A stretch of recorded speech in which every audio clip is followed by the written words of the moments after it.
Si l'on se trouve de ce côté-ci de la ferme, on est en France, mais si l'on se dirige à droite, en quelques pas, on arrive en Belgique. La ferme du Grootmerhof se trouve précisément sur la frontière.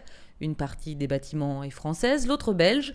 Aujourd'hui restaurée en salle de réception, salon de thé, la bâtisse de 1762 a dû subir beaucoup de travaux et il a donc fallu demander des permis aux deux pays en fonction de la partie de la ferme que les propriétaires voulaient rénover. Idem pour les impôts fonciers, il faut payer en France et en Belgique. Les impôts pour les bâtiments, en France, je paye en France et les impôts pour les bâtiments, la surface des bâtiments qui est en Belgique, je dois la payer en Belgique.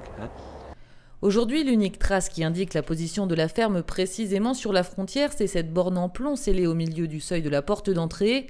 Une situation géographique qui a fait du Grootmerhof le théâtre d'une confrontation très spécifique. En 1996, dans le cadre d'une enquête pour meurtre mettant en cause un Français et une Belge, c'est ici qu'il a fallu entendre les deux accusés, chacun restant dans son pays. Comme les prisonniers en France ne peuvent pas quitter le pays, ils ont dû chercher un endroit sur la frontière pour pouvoir entendre les deux versions de leur histoire. Le Grootmerhof, qui signifie la grande ferme des Moires, doit sans doute renfermer quelques secrets, peut-être sur des trafics ou de la contrebande. Il se raconte que dans une époque maintenant lointaine, les habitants de la ferme n'avaient pas le droit de fermer leurs portes. Les douaniers devaient pouvoir intervenir à leur guise, de jour comme de nuit.